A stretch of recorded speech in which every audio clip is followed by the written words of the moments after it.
Akhirnya mereka bicara hati-hati, kemudian mereka menyadari bahwa memang bangsa kita ini akhirnya jadi terbelah. Mbak Rahma merasa dia korban Orde Baru, Prabowo juga merasa dirinya korban Orde Reformasi. Nah, sekarang saya yang bertanya, siapa yang lebih revolusioner? Bung Karno, Tan Malaka, atau Nani Wartabone? Mbak Rahma tuh pernah punya wasiat memang. Wasiatnya tuh begini, apabila Prabowo jadi presiden, UBK menjadi kampus negeri. Kalau menurut saya apa yang diisukan bahwa negara ini kejam, ini betul-betul ya pasti ada hal-hal yang secara politik ada, tapi rakyatnya kan hidupnya biasa-biasa aja di sana, santai-santai aja gitu loh. Saya termasuk kagum dengan Korea Utara. Pertama kedisiplinan dan kebersihannya luar biasa. Dan di trotoar tidak ada kertas, tidak ada kotoran sama sekali. Debu aja nggak ada.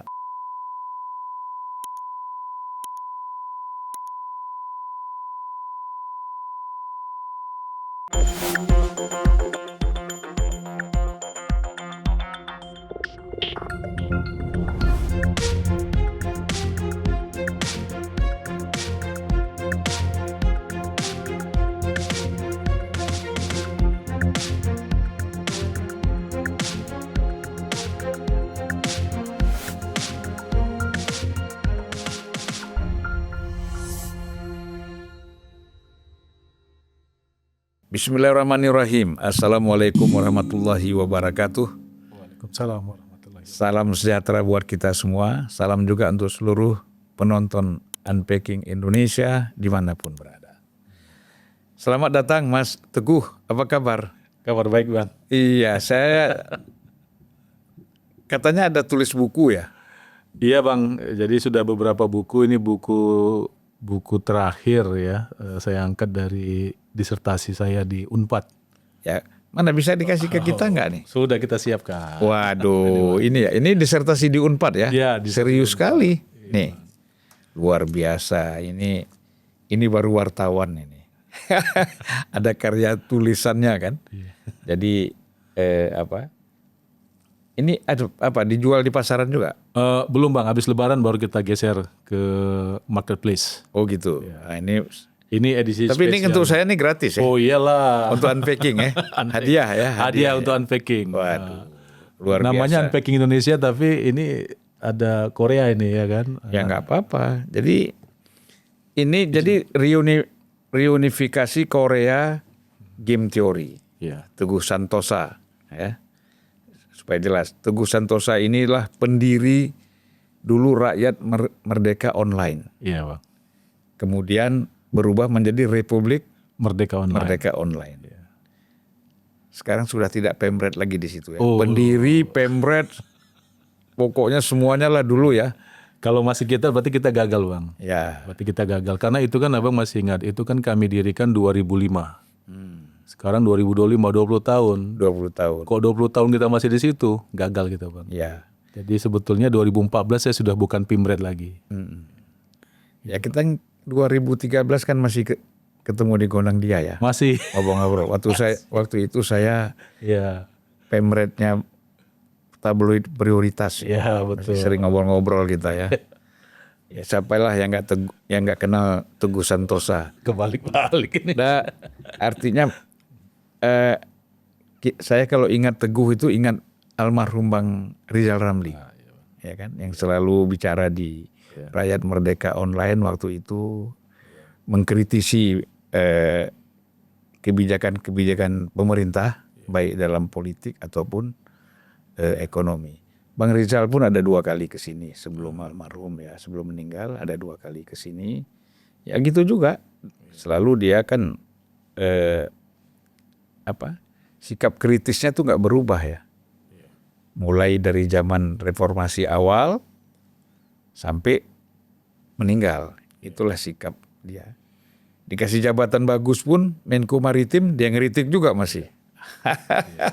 Itulah almarhum Bang Rizal yang kita kenang ya. Mudah-mudahan ini bulan Ramadan bagus. Amin. Mendapatkan ampunan dari Allah Subhanahu wa taala. Nah, jadi kesibukan apa sekarang?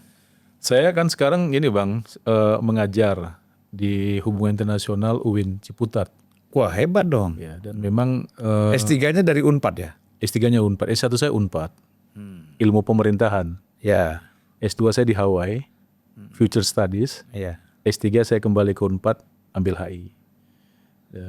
Dan di UIN Ciputat saya memang mengajar mata kuliah Asia Timur. Itu sebabnya saya disertasinya juga tentang relasi antara Korea Utara Korea Selatan lah. Ya dalam hal ini judulnya reunifikasi Korea dan menggunakan game teori. Tapi kalau boleh mundur sedikit Bang, saya ini berutang banyak. Tadi Abang sudah sebutkan sosok almarhum Ridja Ramli itu ya. Saya berutang banyak pada beliau gitu. Banyak membantu lah. Secara individu juga urusan profesi banyak membantu. Dan satu lagi yang saya rasa saya berutang itu Mbak Rahmawati. Ya. Ini juga sosok yang penting. Bahkan saya kenal Bang Rijal itu lewat Mbak Rahma. Terus berlanjut gitu. Nah Mbak Rahma ini adalah pendiri Perhimpunan Persahabatan Indonesia Korea Utara. Iya. Dan sejak awal itu didirikan tahun 2001 saya bergabung di situ Bang. Kemudian Mbak Rahma jadi ketua umumnya, saya anggota biasa. Tahun 2007 Mbak Rahma jadi anggota One Team Press. Ya. Nah waktu itu ada syarat harus melepaskan semua jabatan. Maka jabatan ketua One Team Press dilepas, jabatan ketua Perhimpunan Persahabatan Indonesia dilepas juga oleh Mbak Rahma, diserahkan kepada teman kami Mas Ristianto. Nah saya anggota biasa jadi sekjen. Kemudian Mbak Rahma meninggal dunia juga tahun 2021. Maka posisi Mbak Rahma sebagai pembina perhimpunan kan kosong. Jadi ketua Perhimpunan Indonesia Korea Utara jadi pembina, saya jadi ketua, kira-kira begitulah. Tapi intinya memang Mas Kris ya? Mas Ristianto ya. Ya tahu saya. Mas Ristianto. Jadi memang saya dengan isu Korea ini sejak lama diarahkan oleh Mbak Rahma. Bahkan dia juga ingatkan saya untuk menulis disertasi tentang prospek reunifikasi ini sebetulnya. Nah, itulah kira-kira. Jadi saya kebawa-bawa oleh Mbak Rahma ini. Iya, saya juga pernah diajak oleh Mbak Rahmawati Soekarno untuk menjadi salah satu ketua di Yayasan Bung Karno, Yayasan Universitas Bung Karno. Iya, ingat saya. Ya kan? Ya. Itu kan Mbak Rahma itu Dewan Pembina, waktu itu ketuanya juga diserahkan kepada Muhyar Yara ya. Iya. Muhyar. Nah kemudian kita tuh ada ulang tahun bukan inaugurasi Universitas Bung Karno. Nah Mbak Rahma ini kan sikapnya sama Soeharto tuh nggak ada kompromi kan. Iya. Gitu loh. Tetapi Muhyar itu pada saat itu dia mengundang, ya kan, mengundang Pak Harto, gitu. Nah tapi kan persoalannya waktu itu Mbak Rahma kan nggak mau, ya kan. Dan Pak Harto juga nggak mungkin bisa datang. Iya. Tapi maksud Mbak Rahma undangan itu tuh mengganggu dia gitu loh, konsistensi ya. Akhirnya nggak jadi dan Muhyar keluar dari OBK gitu loh. Nah inilah saya kira ya perjalanan ya. Perjalanan betul Pak. Nah, saya pun otomatis mulai nggak aktif lagi di situ gitu loh. Nah, tapi kan sekarang katanya ada perhatian dari pemerintah untuk membesarkan lagi UBK. Betul. Saya kira itu jalan yang tepat lah. Masa Bung Karno tokoh besar, ya, pendiri Republik, universitasnya terbengkalai misalnya, atau tidak terurus, atau banyak kekurangan. Saya kira memang langkah-langkah untuk membesarkan Universitas Bung Karno itu ya harus dilakukan. Gitu. Ya. Jadi waktu Abang dan Bang Muhyar Yara di situ, saya lagi sekolah di Hawaii, tapi saya ikutin juga cerita itu. Nah ini sedikit updating saja. Benar Mbak Rahma ke Orde Baru itu kan sikapnya seperti yang tadi Abang sebutkan. Tapi pada fase tertentu, ya namanya manusia, berubah juga sama saya karena mempelajari situasi kan. Kita ini kan adapt to the reality kan gitu. Jadi bermula di tahun 2014 tuh Bang. Tahun 2014 itu menjelang Pilpres lah ini. Saya diskusi dengan Mbak Rahma, dengan teman-teman juga, dengan Mas Ristianto dan segala macam. Dan saya kan dilapor bahwa saya dengan teman-teman Jawa Post Group saat itu diundang oleh calon presiden Prabowo ke Hambalang dan berdiskusi. Yang kita diskusikan, abang kan masih ingat, Mbak Rahma ini kan concern pada naskah asli Undang-Undang Dasar 45, terutama pasal 33 kan gitu. Yang di ayat 4-nya itu ditambahkan satu ayat keempat ya, yang dikhawatirkan malah membawa kita ini ke arah neoliberalisme kan gitu. Jadi salah satu diskusi saya atau pertanyaan saya ke calon presiden Prabowo ketika itu adalah soal itu, ayat keempat itu. Ada jawabannya gamblang dan menurut saya cukup memuaskan. Kemudian saya bawa ke Mbak Rahma setelah pertemuan. Terus Mbak Rahma bilang, oke, begitu atur ketemu dengan Pak Prabowo. Nah jadi di Pilpres 2014 itu datanglah Pak Prabowo ke rumah Mbak Rahma. Di sini Jati Padang ya? Jati Padang. Temulah malam itu, saya hadir dalam pertemuan. Kalau saya lihat fotonya Fadlizon juga ada ya. Mbak Rahma didampingi oleh almarhum Pak Beni. Akhirnya mereka bicara hati-hati, kemudian mereka menyadari bahwa memang bangsa kita ini akhirnya jadi terbelah. Mbak Rahma merasa dia korban Orde Baru, Prabowo juga merasa dirinya korban Orde Reformasi. Tapi kita tidak bergerak kemana-mana bangsa ini. Akhirnya malam itu sepakat. Kita selesaikan kebencian-kebencian berdasarkan cerita politik masa lalu ini. Nah kemudian Mbak Rahma gabung kan dengan Partai Gerindra. Ya, jadi kalau nggak salah Dewan apa ya? Ya wakil ketua Dewan Pembina rasanya ya. Ya. Ya karena ketuanya juga Prabowo kan gitu. Jadi setelah itu. Tapi waktu itu bukan kayaknya. Waktu itu Prabowo belum pembina ya, ketua kalau nggak salah. Oh dia ketua tapi kayaknya jabatan lainnya adalah itu. Jadi Mbak Rahma posisinya wakil di pembina lah ya. Di pembina dan bidang ideologi. Intinya ada perubahan dari yang tadi abang sebutkan 2007-2008 itu kan ya. Waktu di UPK itu kan. Ya. Nah, itu Bang. Ya jadi sebenarnya kalau kita ini membaca pikiran-pikiran Bung Karno, ya kan? Kalau saya melihat bahwa memang yang memahami betul pikiran Bung Karno itu ya Rahmawati. Dia paham betul bahwa bagaimana sikap Bung Karno terhadap liberalisme, kapitalisme, bagaimana sikap Bung Karno terhadap neokolonialisme, imperialisme. Kan itu sebenarnya yang menjadi inti pikiran-pikiran Bung Karno dalam konteks global, dalam konteks internasional ya. Nah saya juga baca itu di bawah bendera revolusi jilid 1, jilid 2 itu udah kita baca semua ya. Memang pikiran-pikiran Bung Karno itu memang luar biasa. Tapi persoalannya kan tidak banyak orang yang mau baca pikiran Bung Karno. Ya. Jadi sehingga orang itu hanya bicara Soekarnois. Tapi apa yang dimaksudkan dengan Soekarnois? Hanya sekedar meminjam nama, ya kan? Nah oleh karena itu bahkan ada orang mengatakan Soekarnoisme itu adalah Marxisme, Marxisme. Maka lahirlah Soekarnoisme. Nah mereka ini nggak baca. Bung Karno juga banyak mengkritik pikiran-pikirannya Marx, ya kan dalam tulisan-tulisannya itu. Nah jadi saya melihat bahwa nah memang betul bahwa pikiran Bung Karno tidak sepenuhnya bisa diterapkan, diaplikasikan, ya kan, di dalam kebijakan pemerintah.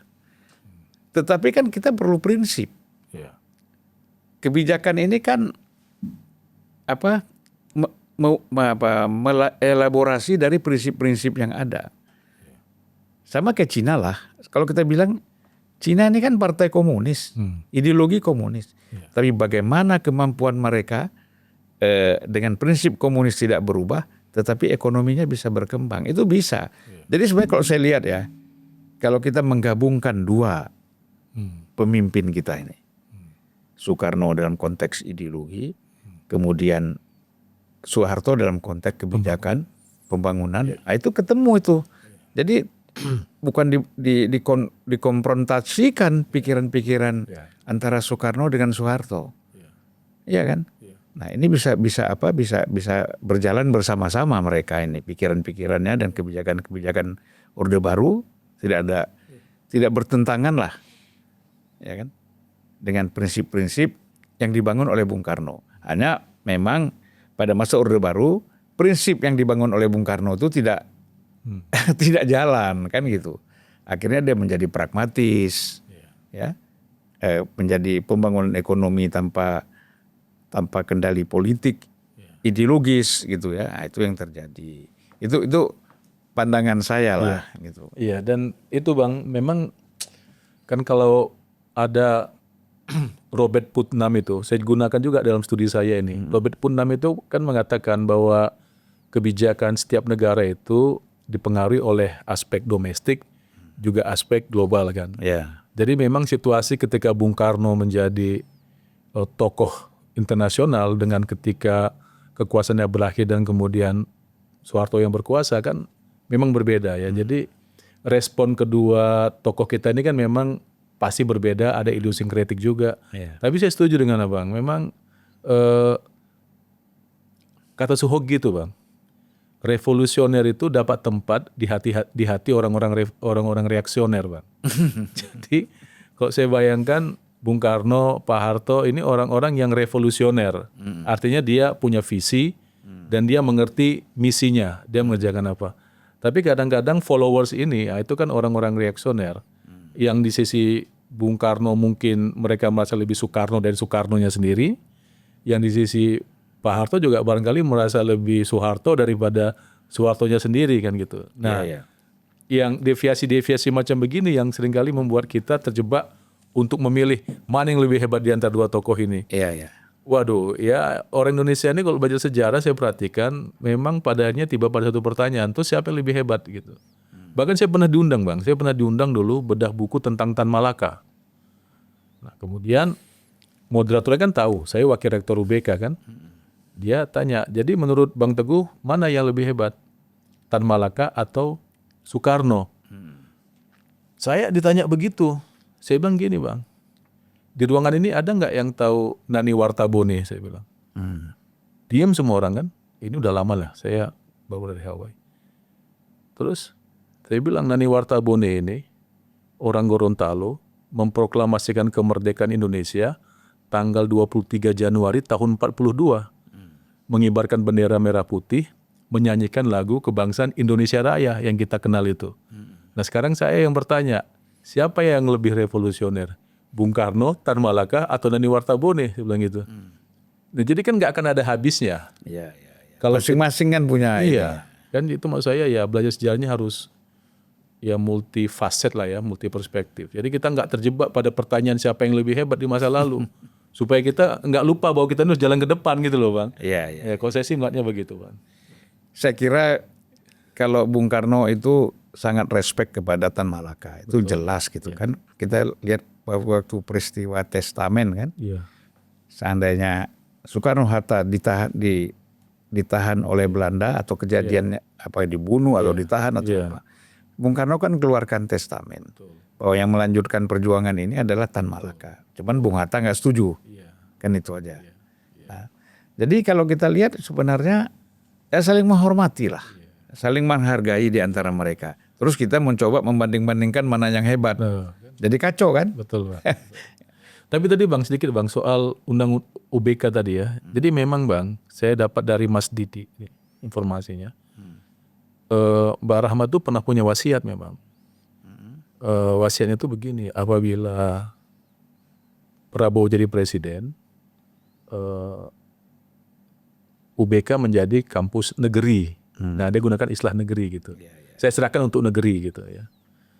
Nah Mas Didi bilang dia udah sampaikan ini juga ke Pak Prabowo langsung beberapa waktu lalu. Makanya sekarang pemerintah lagi, saya dengar ya lagi melihat. Tapi saya tidak tahu detailnya karena di UBK sendiri kan ada keluarga juga yang mengurus kampus sekarang kan. Apakah dialognya sudah seperti apa saya belum paham gitu. Tapi memang Mbak Rahma itu cita-citanya ya membesarkan nama Bung Karno lewat dunia pendidikan. kalau bisa disambut oleh Presiden Prabowo, ya tentu saya pikir ini besar sekali sumbangan berarti buat kita semua. Gitu. Ya kita mengharapkanlah perhatian ya dari pemerintah sekarang ini ya Pak Prabowo itu memang men-take over ini menjadi universitas negeri yang membanggakan dengan menggunakan nama Soekarno. Saya kira itu juga bukan hanya Indonesia, tapi saya kira seluruh dunia itu akan menghargai, menghormati. Ya. Mulai dari Rusia, bukan hanya Korea Utara, Rusia. Nah, sampai ke Cina misalnya. Ini kan luar biasa, satu kebanggaan kan. Ternyata sumbangan Bung Karno buat kita masih ada dividennya sampai sekarang, Bang. Iya. Nah, saya ini kan bicara Korea Utara. Ya, saya 2018 itu sempat berkunjung ke Korea Utara. Siapa? Sebelum Teguh cerita yang lebih lama di sana dan sering mundar-mandir, saya mau cerita dulu sedikit. Dan begitu saya sampai ke Pyongyang, itu saya kagum sekali. Ya, airport memang kecil tapi bersih, rapi, ya. Ya kecil juga enggak lah, airport internasional lah, ya. Karena banyak juga pesawat-pesawat badan lebar yang landing di sana gitu ya. Nah, terus suasananya kan kalau kita baca berita itu kan seperti mencekam. Wah, ini dikawal ketat, nanti diawasi. Nah, saya bilang nggak ada nih. Satu tentara pun kita nggak lihat gitu ya. Biasa-biasa aja. Seperti airport di Eropa gitu ya. Nah kemudian saya lihat loh, ini mobil-mobil di sini ada Mercedes, ada BMW, ada Audi, ada mobil-mobil yang ada di Eropa ada semua gitu loh. Jadi nggak tertutup juga sebenarnya negara ini. Gitu. Ya biasa kita ke hotel, ya kan? Di kamar hotel tuh ada CNN, BBC, Al Jazeera, semua TV ada. Hotel apa tuh, Bang? Itu saya lupa. Nah, pasti kalau kita kunjung itu waktu itu karena anggota DPR ya. Koryo rasanya, Bang. Iya. Hotel Koryo. Nah, itu biasanya dikasih yang paling bagus lah, ya kan. Nah jadi itu kan yang ngurus pemerintah sana ya. Nah jadi kalau kita lihat, terus saya berkunjung, saya perhatikan sepanjang jalan. Satu puntung rokok satu pun nggak ada. Kalau saya jalan kaki. Sampah satu pun nggak ada. Dan tempat sampah itu tidak ada di jalan. Jadi rakyatnya sudah disiplin. Memang tidak merokok sambil jalan, tidak makan sambil jalan, ya, tidak membuang sampah di pinggir jalan. Jadi tidak ada tempat buang sampah di sana. Jadi kalau kamu buang sampah atau merokok, ya kantonginlah itu. Ya kan, taruh di kantong sendiri karena tempat sampah nggak ada. Dan tegas sekali kalau ada yang coba-coba buang sampah tuh betul-betul dihukum, nggak main-main. Gitu loh. Nah kemudian saya lihat lagi ya di taman-taman di dalam kota itu. Kok saya lihat banyak orang duduk-duduk menumpuk yang membersihi taman. Saya ajak orang Koreanya untuk terjemahkan, tanya kenapa ngapain di sini, digaji berapa, kan kita tanya gitu. Dia bilang kami nggak mau digaji, kami kerja aja nih untuk negara. Loh kenapa nggak mau digaji? Karena negara ini sudah menjamin kehidupan kami. Anak saya sepatu nggak bayar, sepatu sekolah, baju sekolah, tas sekolah, buku sekolah, semua tidak ada yang dibayar, semua dibiayai oleh pemerintah. Apa salahnya kita mengabdi untuk negara, untuk pemerintah yang sudah mengabdi untuk kami, gitu loh. Nah jadi saya ini hebat sekali ini negara gitu kan. Nah jadi kan kalau menurut saya apa yang diisukan bahwa negara ini kejam, ini betul-betul ya pasti ada hal-hal yang secara politik ada, tapi rakyatnya kan hidupnya biasa-biasa aja di sana, santai-santai aja gitu loh. Ya, itu yang saya lihat. Bahkan saya mendapatkan informasi waktu itu Universitas American University itu justru yang terbaik yang ada di Korea Utara. Itu yang saya dengar gitu ya. Artinya orang bisa Amerika buka sekolah di sana bebas. Orang-orang mau sekolah di American University nggak ada larangan, ya kan? Nah, jadi saya melihat tidak seperti yang dibayangkan bahwa ini negara kejam, negara sadis, negara adalah. Kita nggak merasakan itu. Dan ketika saya tanya sama orang-orang Korea yang dampingi kita juga, mereka santai aja. Dan yang satu saya kagum, kita kan berkunjung ke parlemennya. Itu parlemen Korea Utara, toiletnya lebih bagus dari hotel bintang 5. Bersih, toiletnya licin, wangi gitu kan. Nah, jadi memang kebersihan itu juga paling utama ternyata bagi mereka. Itu bisa tidur-tiduran kok di toiletnya. Ya, nggak ada satu nyamuk, satu lalat pun nggak ada. Nah, saya bandingkan dengan kantor gedung DPR kita. Ya kan? Berantakan kan? Kalau kita lihat kan berantakan dibandingkan dengan Korea Utara, dengan Pyongyang. Begitu masuk kita disambut dengan bunga-bunga yang dengan berbagai warna, indah, hidup, tidak ada yang layu, gitu ya.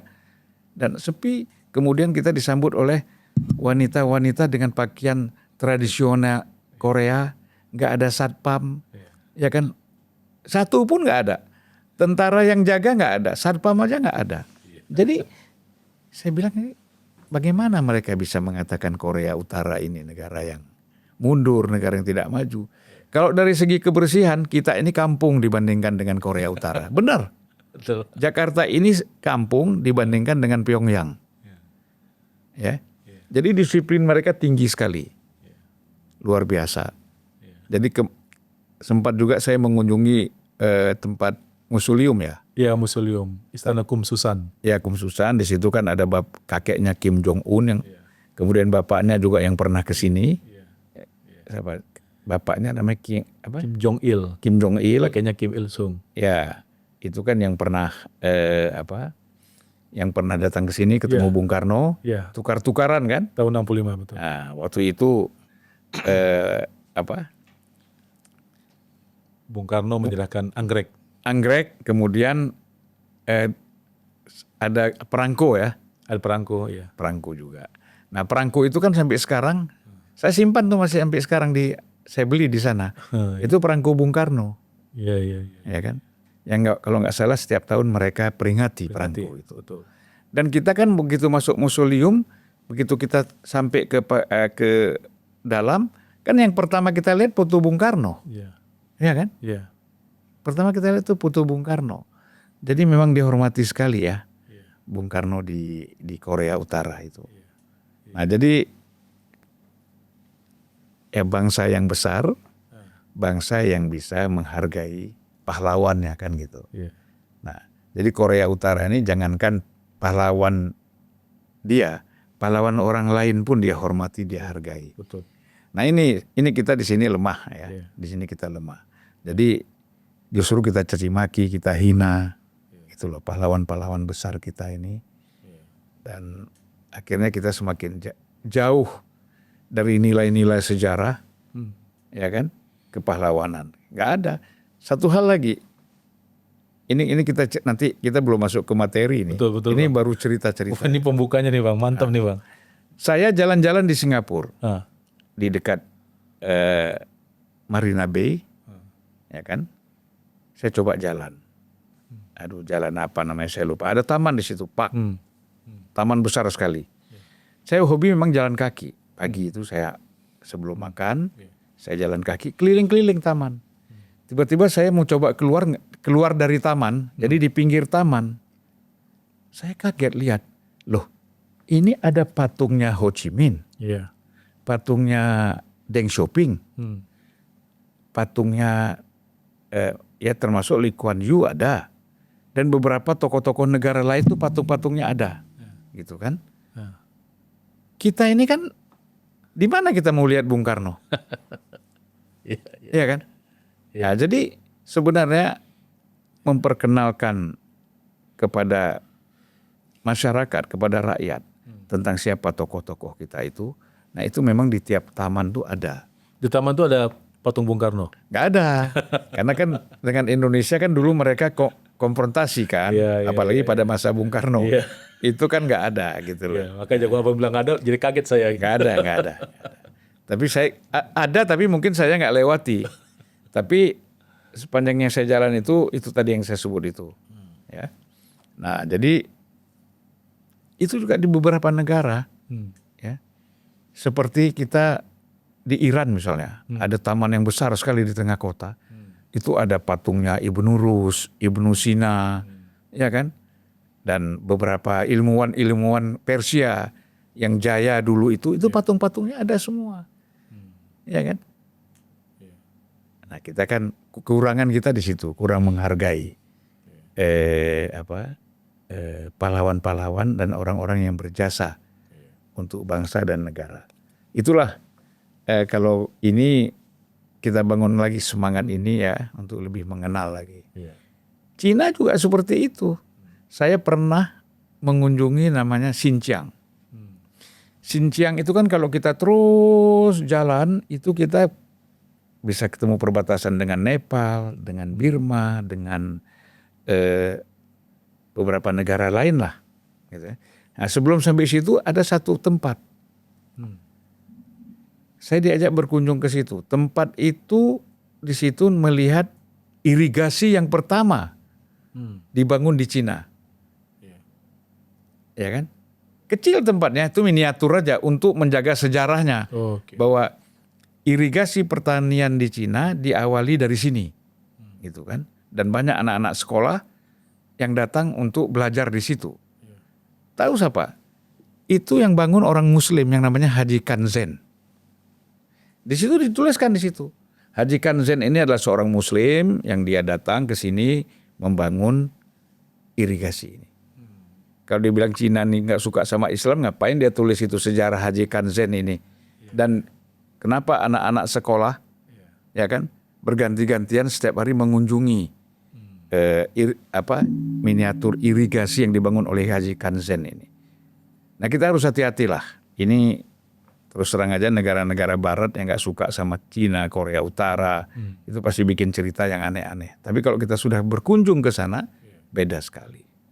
Ya, kita lihat di pasar, dibilang Islam dilarang ini, kita lihat di pasar itu orang belanja pakai jilbab semua, yang Muslim.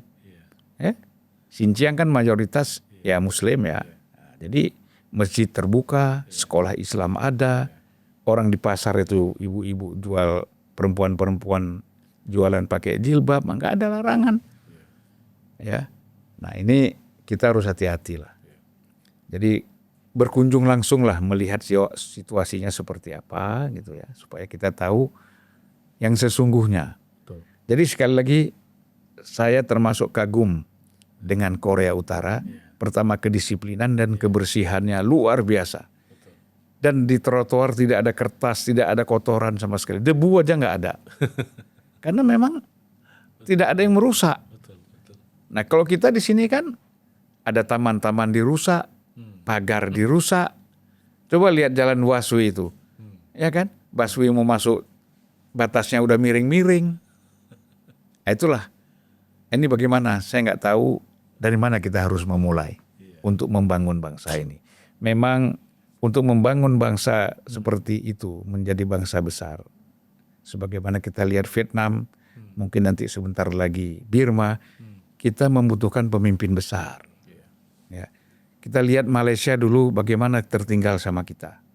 Jauh sekali. Ya kan? Saya waktu tahun-tahun 80 itu ke Malaysia, saya bilang itu yang namanya petaling itu ruku-ruku kayak di condet gitu. Ya. Gitu. Tapi begitu kita tahun 90, begitu Mahathir memimpin Malaysia, kita lihat, wah ini kita balik lagi ini, kenapa sudah seperti ini yang namanya Malaysia ini. Bahkan Jakarta itu menjadi kampung. Iya kan? Petaling Jaya itu luar biasa megahnya sekarang. Daerah-daerah lain juga sudah berkembang. Itu memang tergantung kepada pemimpinnya. Ya kan? Kalau pemimpinnya itu ada punya leadership yang bagus, yang mantap, pasti negara itu terbangun. Tapi kalau pemimpin, bukan pemimpin ya, kalau pejabat. Kalau pemimpin kan leadership udah pasti. Kita nggak nyebut orang pemimpin. Pejabat. Kalau pejabatnya punya leadership, Kita harus bedakan pejabat sama pemimpin. Betul, Bang. Betul. Ya. Banyak pejabat tapi sedikit pemimpin. Betul. Nah, kita membutuhkan pemimpin sekarang, bukan pejabat presiden Iya, iya. yang kita ganti tiap 5 tahun sekali. Betul. Kita pilih 5 tahun sekali. Kita butuh pemimpin. Pemimpin inilah yang bisa membangun bangsa dan negara kita. Nah, itu yang kita rindukan sebenarnya. Ya mudah-mudahan lah. Kita kan belum lihat Pak Prabowo sekarang ini ya. Ya mungkin baru berapa bulan. Ya mungkin setahun sampai seterusnya kita bisa lihat leadershipnya untuk membangun Indonesia ini. Jangan takut-takut. Iya. Ya, takut di demo, takut diturunkan. Gak bisa. Ya kan? Ya pemimpin tuh jangan takut. Harus berani menghadapi segala situasi apapun. Ya kan? Nah kalau dia pemimpin yang cinta sama rakyat, ngapain takut? Pasti rakyat akan mendukung dia. Tapi urus rakyat. Ngurus rakyat jangan dari jauh. Harus dari dekat. Gitu loh. Karena ini beda kan. Gitu. Situasi sekarang dengan situasi dulu. Gitu. Teguh. Ini kita cerita-cerita ini. Saya begitu datang Teguh kok menumpahkan perasaan semua. Karena lama tak bersua kita, Bang. Iya. Terasa saya diinterview sama RMOL. Padahal kembali ke hari ini, Bang ya. Apa hostnya aku yang diinterview. Terima kasih. Assalamualaikum warahmatullahi wabarakatuh. Waalaikumsalam warahmatullahi wabarakatuh.